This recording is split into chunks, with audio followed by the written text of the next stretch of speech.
My name is Madhukan Singh. Once again presenting a video for you about English language. Basically पिछले video में मैं सारी definition दिया था English language, literature and grammar. How many kinds of grammar. Basically 5 भागों में grammar को बांटा गया है. ऑर्थोग्राफी, वर्ण विचार, इटिमोलॉजी शब्द विचार, सिंटैक्स वाक्य विचार, पंक्चुएशन चिन्ह विचार, प्रोसोडी छंद विचार. इन्हीं 5 भागों में बांटा गया है. तो देखिए बेसिक से मैं बता रहा हूँ इसके बारे में. सुनते जाइए, लिखते जाइए और इसका यूज करते जाइए, तभी याद रहेगा और कभी भी मिस्टेक नहीं होगा किसी कम्पिटिटिव एग्जाम में. तो ऑर्थोग्राफी कहते हैं किसे, ये भी डिफिनेशन मैंने बताया था कि ऑर्थोग्राफी में बेसिकली लेटर्स के बारे में, अल्फ़ाबेट्स के बारे में ज्ञान प्राप्त होता है. That is called orthography. Orthography is that method, that medium through we can learn about letters. What is letters, letter किसे कहते हैं, कैसे लेटर्स को जोड़ करके शब्द बनता है. तो basically it is a knowledge of letters, that is called orthography.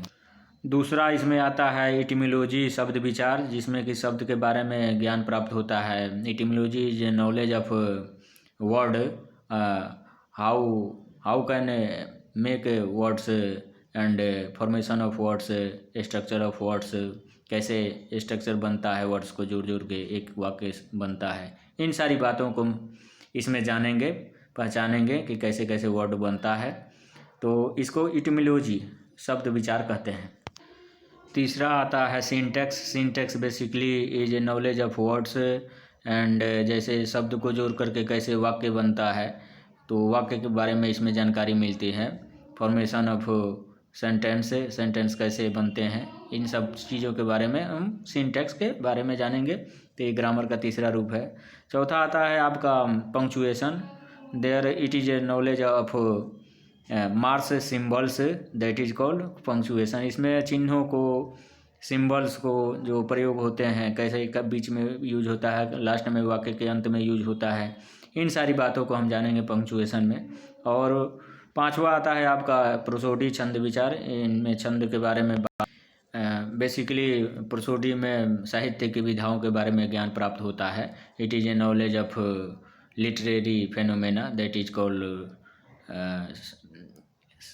Prosody.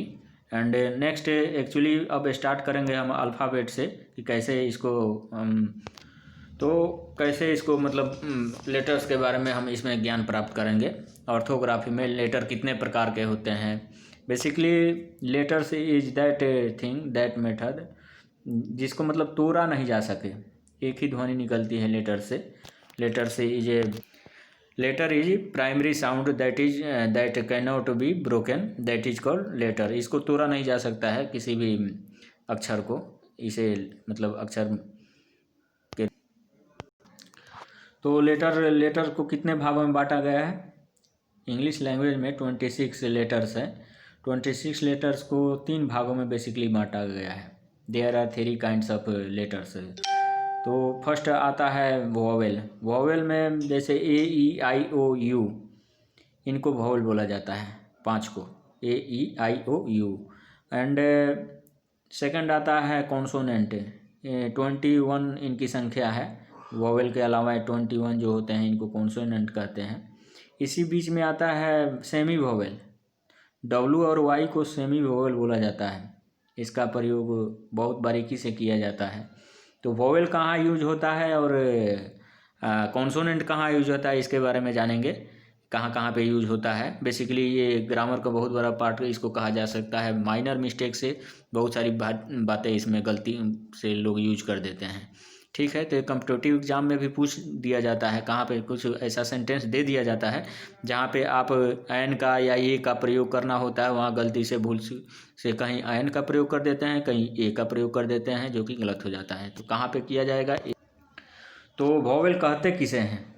Vowel basically vowel is that method, यह बिना किसी मतलब किसी दूसरे वर्ण की सहायता के यूज लगाए बिना ही इसका उच्चारण होता है, बिना किसी मतलब लेटर की सहायता के बिना इसका यूज होता है. तो vowel basically is that method. pronunciation without any help of letters, other letters. Okay, that is called vowel. And consonant basically vowel की सहायता से उच्चारित होता है, बिना वॉवेल के सहायता के बिना इसका उच्चारण नहीं हो सकता. So consonant is that method that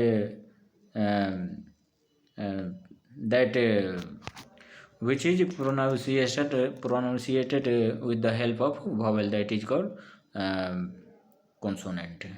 and last आता है आपका सेमी वोवेल. तो सेमी वोवेल स्वर्ण और वर्ण दोनों की तरह इसका यूज होता है ना. कभी आपको स्वर के रूप में इसका यूज होता है, कभी कॉन्सोनेंट के रूप में यूज होता है.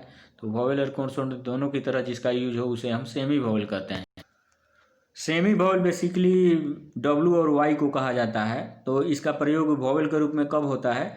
जब इसका मतलब प्रयोग शब्द के मध्य में या शब्द के अंत में किया जाता है तो उसे वोवेल के रूप में यूज होता है, तो उसको वोवेल कहते हैं. एंड जब उसका प्रयोग शब्द के किसी पहले, जैसे डब्ल्यू और वाई का पहले यूज हो तो कॉन्सोनेंट के रूप में माना जाता है, वो कॉन्सोनेंट कहा जाएगा.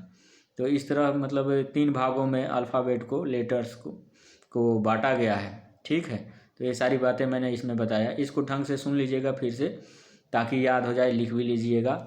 एंड फिर से मैं बता देना चाहूँ, ऐसे भी हिंदी में भी 52 अक्षर होते हैं. 52 को मैं बता देना चाहूँगा कि इसमें कितने स्वर और व्यंजन होते हैं, जो कि बहुत कम सुनने देखने को मिलेगा कि लोग ऐसे पढ़ते जाते हैं, लेकिन पता नहीं होता है कितने अक्षर होते हैं हिंदी में या इंग्लिश में. तो 52 अक्षर होते हैं हिंदी में, 26 अक्षर होते हैं इंग्लिश में.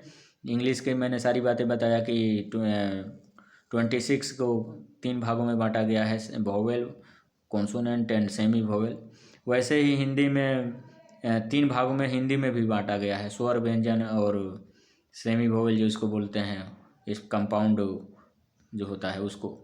तो 52 जो अक्षर हिंदी में होते हैं इसमें 13 वोवेल होते हैं, 13 स्वर होते हैं. एंड 35 जो होता है वो कॉन्सोनेंट होता है, और इसी में से 4 को हम कंपाउंड वोवेल कहते हैं. तो इन सारी बातों को मैंने इस वीडियो में डिस्क्राइब किया कि ऑर्थोग्राफिक में क्या क्या हम जानें, क्या क्या यूज किया जाएगा, एंड कितने प्रकार के होते हैं लेटर्स. ये सारी बातें हमने इस वीडियो में जाना. तो इस बेसिक है, इसको ढंग से सुन लीजिएगा, फिर से लिख लीजिएगा. एंड नेक्स्ट वीडियो बहुत इंपॉर्टेंट होने जा रहा है. जैसे जैसे वीडियो आगे बनते जाएंगे अच्छी अच्छी बातें आपको सीखने को मिलेगी, जो कि बहुत कम लोग बताएगा आपको. वो सारी चीज़ें, बेसिक नॉलेज इस वीडियो के माध्यम से आप डे बाय डे, मतलब हर 2-3 दिन के बाद मैं वीडियो डालूंगा ही डालूंगा, आप देखते जाइएगा और ऐसे यूज कीजिए इन सारी बातों को. अपने जो भी इंग्लिश पढ़ते हैं या सीख रहे हैं या जानकार भी हैं लेकिन बेसिक नॉलेज न होती है, जो कॉम्पिटिटिव एग्जाम में नॉलेज छोटी छोटी बातों को ज़्यादातर पूछा जाता है, छोटा मिस्टेक ढूंढते हैं कि यहाँ पे आप गलती कर दें. तो वो सारी बातें आप इस वीडियो के माध्यम से सुनते जाइए, देखते जाइए एंड यूज करते जाइए. और पिछले वीडियो में मैं ये भी बताया था कि कैसे आप इंग्लिश सीखेंगे. तो इंग्लिश का यही माध्यम है कि सुनिए इंग्लिश को न्यूज़ चैनल के माध्यम से, उसका यूज कीजिए, वर्ड मीनिंग याद कीजिए एंड रिटर्न कीजिए, फिर बोलिए, गलत सही कुछ भी बोलते जाइए. एक बार फिर से बता देना चाहूँगा, मेरे चैनल का नाम है कांत इंग्लिश कॉम्पिटिटिव क्लासेज. इसको आप सब्सक्राइब कीजिए, ताकि हर 2-3 दिन के बाद वीडियो जो डाला जाएगा इस चैनल के माध्यम से वो बहुत इम्पोर्टेंट होता जाएगा. हर दूसरे तीसरे दिन के बाद जो मैं डालूँगा वीडियो वो बहुत इम्पोर्टेंट होगा. सो आप इस चैनल को जो भी सुन रहे हैं मेरे भाई बंधु, ठीक है, तो इसको ज़रूर सब्सक्राइब करें, ताकि उनके बच्चे हैं या वो स्वयं तैयारी कर रहे हैं. बहुत सारे लोग सिविल सर्विस की तैयारी करते हैं, उनका शादी भी हो चुका है, बच्चे भी हैं. तो अगर जानते हैं तो बहुत अच्छी बात है, नहीं जानते हैं तो इन सारी बेसिक नॉलेज को सीखते जाएंगे. एंड धीरे धीरे जब वीडियो आगे बढ़ेंगे, आपको जो चीज़ें होती हैं बेसिकली लैंग्वेज में, इंग्लिश लैंग्वेज में जो ग्रामेटिकली यूज होते हैं कॉम्पिटिटिव एग्जाम में, वो बहुत अच्छे ढंग से मैं बताऊंगा. तो इसको सब्सक्राइब कीजिए, कांत इंग्लिश कॉम्पिटिटिव क्लासेज. धन्यवाद.